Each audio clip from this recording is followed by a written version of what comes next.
de presa, digamos. O sea, además, lo que él está contando es que en la fuga mezclamos los compañeros estamos hablando de otra dictadura, ¿no? Estamos hablando del año 66 al año 73, donde podíamos de alguna manera a la mañana, cuando se abrían las puertas de las salas individuales, juntarnos, hacer los grupos de análisis y discusión política, de relacionarnos a través de los apoderados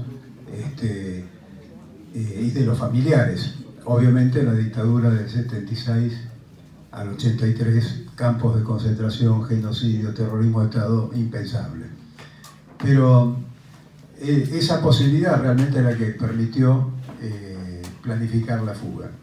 Y no solo había, cuando se rescata hacer el tema de la unidad, que es el tema central, yo creo que Trelew se destaca y uno siempre lo plantea por el tema de la unidad en términos estratégicos.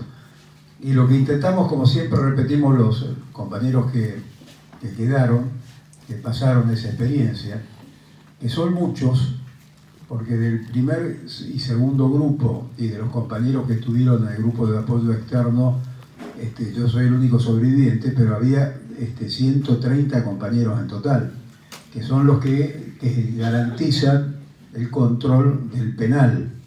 Y siempre digo, ese control del penal, calculen que había más de 160 armas largas, municiones, granadas, o sea, era una fortaleza. Y entregar y rendir el penal llevó muchas horas y podría haber pasado exactamente lo que ocurrió con los compañeros en la base de Almirante Sar. La diferencia es que ahora, en esta visita, vos ya habías entrado, ¿no?, a ver la celda. Bueno, a mí me rechazaron, yo estuve 3 veces en Rawson. En una fue posterior al 2003, no me permitieron entrar a la base Almirante Sar. La segunda fue a los 40 años que se hizo justicia, porque coincidió con el juicio. Demoramos 40 años para hacer justicia y que se quitara esa máscara de la mentira, del intento de fuga, y se descubriera realmente el asesinato de nuestros compañeros. La paradoja que pasaron 10 años más, 50 años, y gracias a nuestros familiares, los hijos de nuestros compañeros, logramos enjuiciar al último genocida que se había refugiado en Estados Unidos, Bravo, un hombre vinculado al tráfico de armas, a la falopa, a la DEA, a la CIA, y que ahora, a raíz de este juicio, podemos volver a intentar extraditarlo y terminar un poco, cerrar el ciclo de la justicia. Ahora, la importancia de esta justicia tardía es que, por ejemplo, siempre digo, cuando uno buscaba Trelew, iba a los diccionarios o a las redes sociales, decía intento de fuga, Mariano Pujada intentó arrebatarle una subametralladora al capitán Sosa, y a partir de eso se generó un tiroteo y murieron los compañeros. Bueno, eso figuraba en todo el mundo. Bueno, el tema jurídico permitió develar la verdad en serio. O sea, la parte jurídica tiene una importancia. Uno muchas veces no le da pelota, pero la verdad que tiene, como el tema de los juicios y castigos que estamos viendo ahora recientemente en Campo de Mayo, y que tiene que ver mucho con este tema de esta palabrita prohibida, ¿no?, de la contraofensiva, que han sido condenados aquellos genocidas realmente en forma más que merecida. Entonces, ese proceso de unidad, además de tener un acuerdo en cuanto al objetivo de la fuga, que es lo que ocurría en todas las cárceles. Vos estabas preso en Villa Urquiza en el año 71, yo caí preso en el septiembre del 71 en Tucumán, estaba en Villa Urquiza, por eso tenemos un destino, siempre nos vamos cruzando, además de las cárceles, acá en la política. Y yo estaba en el grupo de apoyo, ahí estaba el Flaco Urteaga, que es el que estaba en el año 72 a cargo de la conducción nacional del ERP, porque era el único compañero de conducción que no había caído. Y cuando yo caigo, en ese grupo de apoyo estaban parte de los viejos uturuncos de la Revolución Revolucionaria Armada, los más. Acá creo que todos tenemos la misma genética, así que saben de qué estamos hablando. Y estábamos nosotros, como Montonero, había compañeros de la FARC, había compañeros del ERP, y era el grupo de apoyo a la fuga de Villa Urquiza que se realizó y se concretó. Irresponsablemente, porque yo tenía todos los datos del grupo de apoyo y lo mismo hicieron la fuga. O sea, podría haber sido un tema de que le hubiera caído un papelito, lo que normalmente nos ocurre en todos estos operativos. Pero quiero decir con esto que planes de fuga era el objetivo de todo preso. Vos caías preso, sabías que tu principal, único objetivo era un plan de fuga. Y eso se hizo en Rawson, y como estaban las conducciones de las organizaciones, se hizo con una profundidad realmente importante, y se mezclaron los compañeros. No es que cada uno mantenía su kiosquito y su estructura, sino que se daba esto de que había grupos de estudio, de formación, donde una vez se le tocaba a algún compañero de conducción del ERP, a otro de la FARC, a otros de Montoneros, pero se debatía en conjunto. Y lo importante es que cuando se habla de la unidad, decía que fue muy fácil, sobre todo los pibes preguntan mucho eso. Y les pongo como ejemplo, es como la libretita que tenía Néstor Kirchner del manejo de la economía, ¿no? Que entra, que sale, y de lo que se va, a dónde se va y quién se lo lleva. Preguntas básicas. Después te explican la economía, te la hacen compleja. Nosotros tenemos acá el Grupo Bolívar, que discutimos bastante sobre el tema de economía, con compañeros que están más que formados y capacitados, pero la unidad se hace sobre ese mismo criterio, cuáles son los puntos de acuerdo, la base son las columnas que sostienen la propuesta política, y nos pusimos de acuerdo en lo que no estábamos de acuerdo.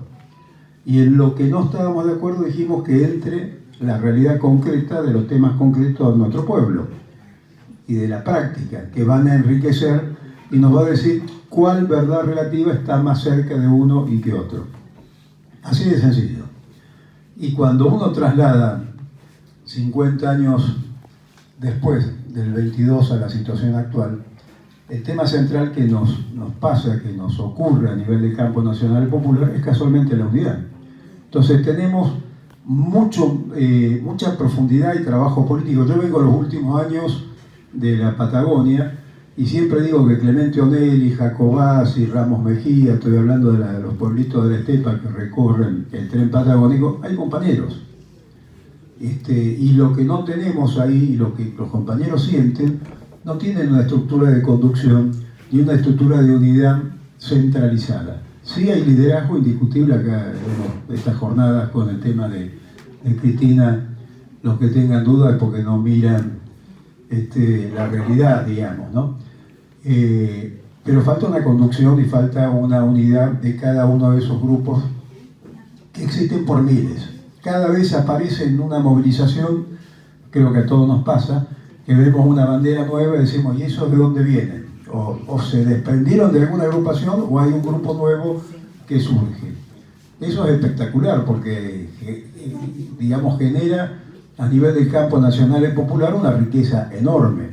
Ahora, si no logramos una estructura centralizada de conducción política en el terreno, en lo que llamamos el terreno concreto, en la táctica, evidentemente perdemos fuerza y no logramos la acción que necesitamos. Entonces, en Rawson se logró eso. Y no solo con las organizaciones armadas, sino con las organizaciones no armadas. Estaba Tosco, estaba la FOTIA, los dirigentes de del gremio de la FOTIA azucarera en Tucumán, estaban los compañeros de Cistercitlán, había universitarios, había organizaciones sociales, todos tuvieron un rol y una participación en la fuga. Y este tema, cuando uno fuimos a Rawson estos 50 años, ¿qué es lo que nos sorprendió? En primer lugar, la comisión de familiares, nosotros los que estuvimos tocamos de oído, casi de costado, casi ni nos metimos. Apareció una nueva generación de hijos de compañeros nuestros que se pusieron al hombro nada menos que los 50 años de Trelew. Y cuando vos decías que no pasó desapercibido este año es porque hubo un trabajo colectivo en todas las provincias de esta comisión. Y nosotros los más viejos y que tuvimos alguna participación, ayer estuvimos un acto con Luis Laplace en la plaza de Lanús, y él me decía que había dejado a su hija en la comisión y había dado un paso al costado para que de alguna manera trabajara y organizara. Bueno, hicieron un trabajo que lo podemos comparar con el trabajo colectivo con el cual se hizo la fuga. Por eso los compañeros que fueron a Trelew terminaron agotados, porque había una serie de actos uno detrás de otros en forma realmente increíble. Y un nivel de participación de la juventud espectacular. Así como podemos decir, si vemos los compañeros que estamos acá, que somos unos cuantos que ya nos hemos reconocido. Acá hay un compañero que me mandó saludos de un compañero Paco en Santa Fe, cuando yo pasé la clandestinidad, que los compañeros nuestros lo hicieron casar apurado, eran novios, pero porque se necesitaba una casa operativa. Cualquiera de los viejos que estamos acá sabemos en esa época que esa era una forma de logística de construcción.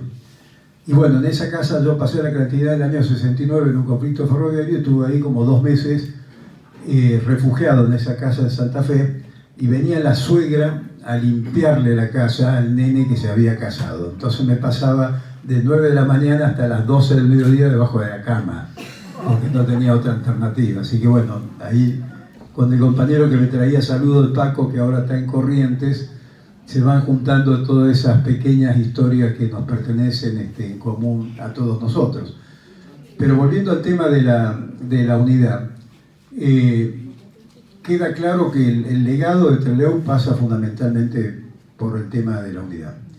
Y en esta etapa, en 2022, el liderazgo de Cristina es fundamental, y en la coyuntura que tenemos en 2023, porque tenemos un tema como disociado. El rumbo de nuestra economía, que va en la dirección contraria a la que pensamos, en la cual no podemos estar conformes. Los 38 años de democracia, Cristina habló de democracia insatisfecha, nosotros agarramos eso inmediatamente, decimos cómo transformamos esto en política de poder, debate de la reforma constitucional, reforma de la justicia, o sea, tomar los temas centrales y decir, bueno, evidentemente ahí hay que generar lo que hacíamos en su momento con Perón, ¿no? Cuando Perón bajaba directivas, nosotros tomamos 2 o 3 consignas centrales y las transformábamos en política. Entonces, en ese sentido, es que de alguna manera no estamos conformes. Y por otro lado, se nos acerca la fecha electoral del 2023. Y hasta ayer, cuando uno hablaba con muchos compañeros, estábamos medios, no digo desmoralizados, pero estábamos medios bajoneados, porque nuestro querido superministro va en la dirección que no nos gusta, que cumple con los acuerdos del Fondo Monetario, que es la política del ajuste, que tiene un respaldo y logró una división dentro del Círculo Rojo que lo respalda, Urnequian, Mr. Cloro, Eskenazi, o sea, podemos nombrar algunos de los grupos económicos que nos quieren presentar un 2023 con una moneda que tiene 2 caras, ¿no? Pero entre Massa y Larreta, que para nosotros, los que tenemos esta historia, es más o menos lo mismo. Y decimos, si el 2023 eso es nuestro futuro, de ninguna manera. De ninguna manera podemos acordar ni pensar que ese es el futuro de la Argentina.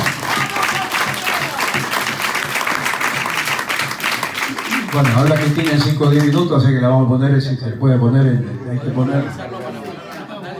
Ya sobre todo cuando hablar boludeces, porque la Cristina no meter la pata, digamos. O ponerle el radio, sí, ponerle el radio. Cuando arranco cortamos, me cortás así, hacer de tacto, censura.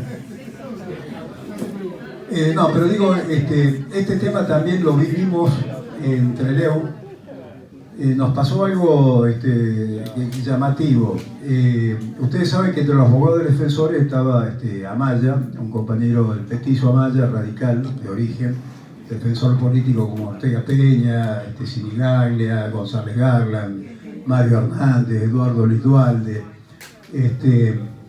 todo Gustavo Roca, la mayoría desaparecidos,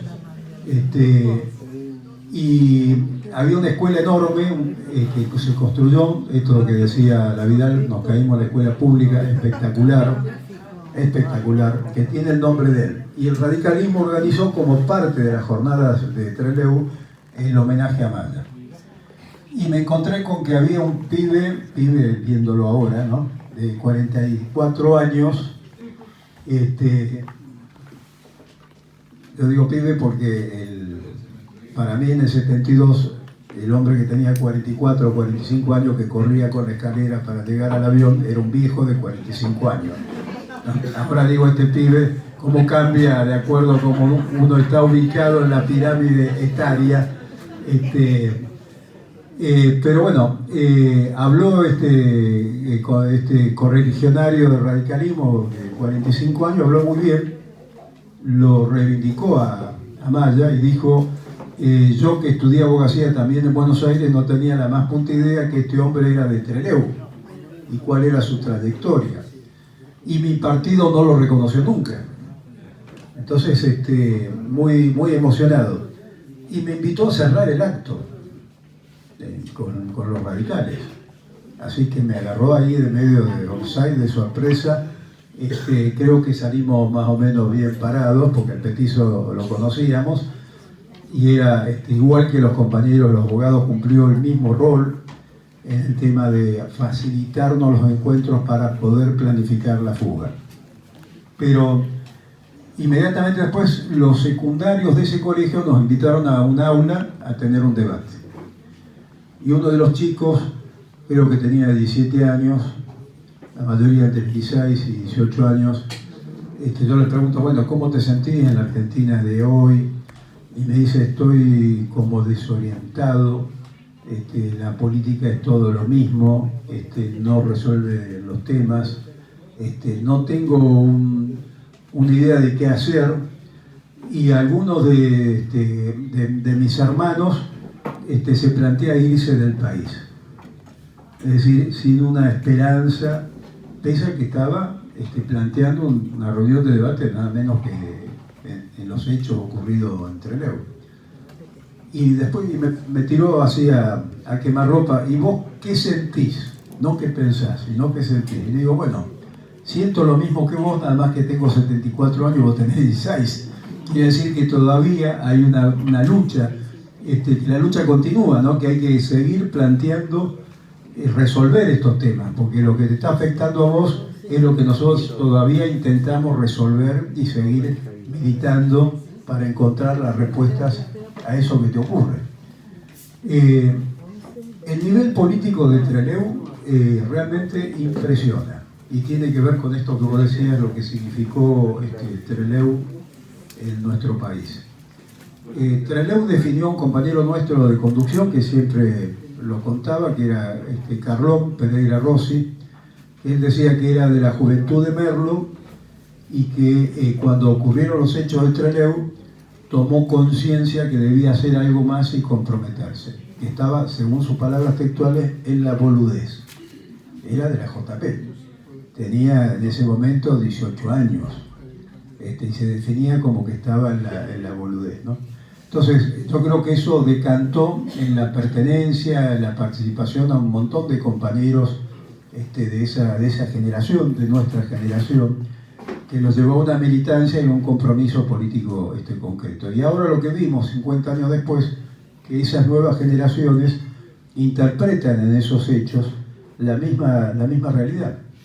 Y además se masificó nacionalmente, porque de estos 16, en realidad 19 compañeros, pertenecían a distintas provincias. Entonces apareció una obra de teatro por Ulla, que es un compañero del ERP que cayó en Santa Fe, apareció otra obra de teatro por el lado de Tucumán, apareció una cantata en Córdoba. O sea, de alguna manera uno vio en estos 50 años que le rebasó a las expectativas que tenía la comisión organizadora.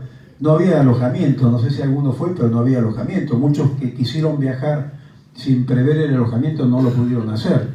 Y paramos en colegios, en sindicatos tipo Vivac, con bolsas de dormir, en condiciones, digamos, realmente no sencillas, y los sindicatos garantizaron el almuerzo, la cena.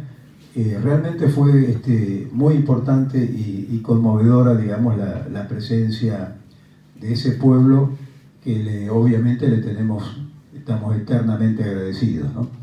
Y nos encontramos con una situación política en Chubut también interesante, porque ustedes saben que está Arcioni lo conocemos de Potrillo, tiene una posición muy importante, hay un debate muy importante dentro del peronismo, y una vez más la presencia de todas las provincias generó que los compañeros de Chubut empezaran a replantearse el tema interno y a reorganizarse. Entonces, Trelew genera un poquito esa realidad política. Ahora, visto el 2023, tenemos dos preguntas que tenemos que hacernos, digamos. ¿Qué hacer y el cómo hacerlo vista el 2023? Llamarlo Lenin. No, el problema es que no lo vamos a tener que resolver nosotros. ¿Qué es lo que nos preguntaban los pibes del secundario? ¿Qué es lo que nos pedían los pibes del secundario? Y yo creo que la situación política en la Argentina nos da una gran posibilidad en la medida en que tenemos un liderazgo. Los que militamos políticamente sabemos que cuando el pueblo no tiene un liderazgo nos cuesta hacer la política concreta, llegar a nuestro pueblo. Cuando hay un liderazgo se facilitan enormemente las tareas de la militancia política, al margen que estemos de acuerdo en todo o en una parte. Y eso para nosotros, vista el 2023, es fundamental. Y esto que hizo la oligarquía de la proscripción, que tiene la similitud con lo que pasó en el año 72 con la proscripción de Perón, porque en ese momento la proscripción de Perón presuponía que era la posibilidad de la victoria del Gran Acuerdo Nacional, que incluía el radicalismo. ¿Se acuerdan que Monroy era el ministro del Interior? Y en ese momento, cuando Lanús, el general más inteligente de esa dictadura, lanza el Gran Acuerdo Nacional, viene un bajón político, porque mediados del 71 estaban casi las organizaciones revolucionarias descabezadas. Aungaro estaba preso, Tosco estaba preso, Atilio López estaba preso, los compañeros de las conducciones estaban presos. Mientras no se nos caiga el compañero está todo bien, digamos. Y no la lesiona a la compañera, claro. Mirá que se salvó de los palazos ahora con Cristina, le vas a pegar un palazo con él. La culpa de Cristina, acá me dice el compañero que la culpa de Cristina. Es así, siempre la tiene Cristina.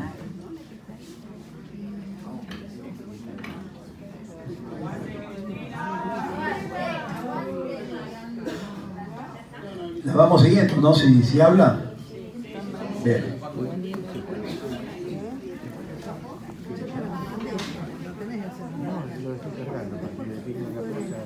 Pero decía el 72, estaba la proscripción de Perón en el Gran Acuerdo Nacional.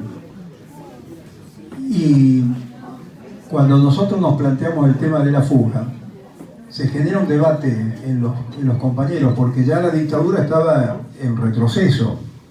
Entonces muchos compañeros planteaban, primero, esa fuga es imposible, una cárcel de máxima seguridad, si medimos la correlación de fuerzas tan de moda en el debate político hoy en día, la correlación de fuerzas no da ni en pedo, porque estamos en el último pabellón, había que reducir 8 pabellones, y entonces el tema era ¿por qué no esperábamos la salida electoral o la eventual apertura electoral de la dictadura?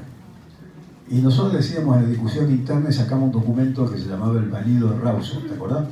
Le pusimos el Valido de Rawson porque ese documento se hizo entre las organizaciones, entre montoneros, decamisados y la FARC. Y decíamos al enemigo de injusticia, si está en un proceso de repliegue, hay que tratar de que ese proceso de repliegue no sea ordenado, porque cuando se repliegan ordenadamente después nos rompen la cabeza. Y Lanús, ¿se acuerdan que tenía la teoría del fruto maduro, que planteaba que las contradicciones dentro del peronismo, por sí solas, iban a hacer fracasar el proceso electoral de 73 a 75. Entonces, obviamente ahí que triunfa el principio de acción, en el sentido que demostrar la vulnerabilidad de la dictadura militar, o sea, haciendo una fuga exitosa, los iba a golpear en su idea o en su proyecto político. ¿Y va a hablar desde la casa? Ah, en la calle, ¿sabe la calle? Hay un palco. Bueno, está claro que tenemos candidata, ¿no? Porque se puso, no sé si observaron el gorrito, lo miró primero y decía Cristina 2023 y se lo puso. Que para que Cristina se ponga en su pelo un gorrito, tiene que, digamos, convengamos que sabemos, ¿no? Parece ser que habló Rodríguez Larreta y que en su discurso, en su intervención, o no sé en qué marco, pero estuvo hablando, la bardeó a Cristina. Y como estamos en etapa de no nos callamos más, por suerte no nos callamos más, vamos, me parece que vamos al intercambio de golpes puño por puño, como dice en el boxeo. No, quería explicar, en ese marco es que va a hablar Cristina. Mientras tanto, seguimos deleitándonos acá con los compañeros. ¿Qué dijo Larreta? ¿Alguien sabe algo que dijo Larreta? ¿Quién escuchó a Larreta?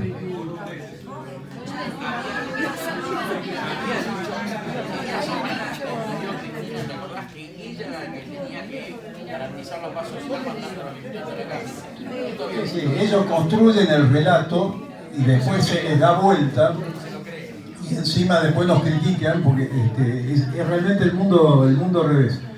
Hay una frase dentro del peronismo que dice que si la estrategia es correcta, las tácticas son inconducentes. Le está pasando eso, me parece, le están errando la estrategia porque lo que han hecho es despertar al león. Es decir, lo que ha ocurrido en estos días es exactamente eso, ¿no? Ese nivel de bajón que había en nuestros compañeros, que me hacía acordar al 2017. Nosotros en ese momento salimos con el AI 2019, ¿se acuerdan que hablaban de que había Macri al 2023, que era imposible ganarle?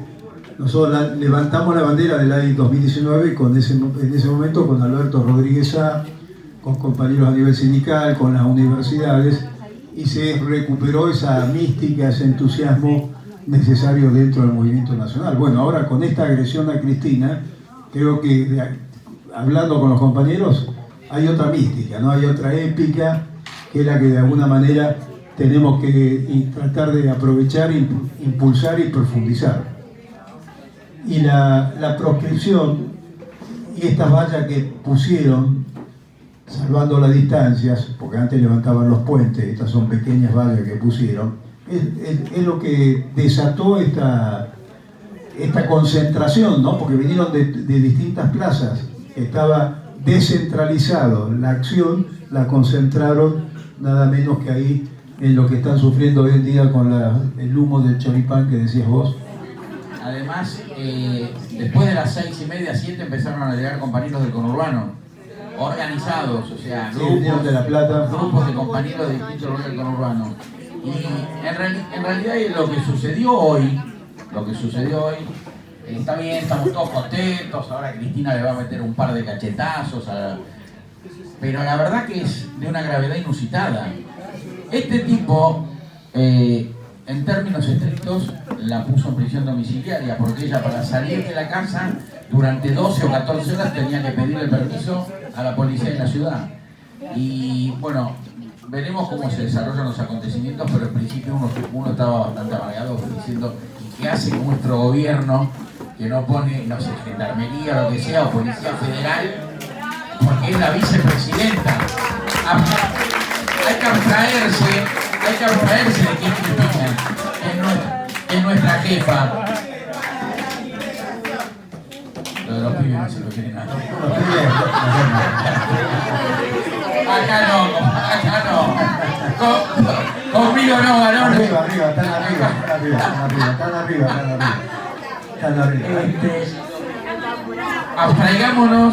abstraigámonos de eso, de que es Cristina, y pensemos que fue la vicepresidenta.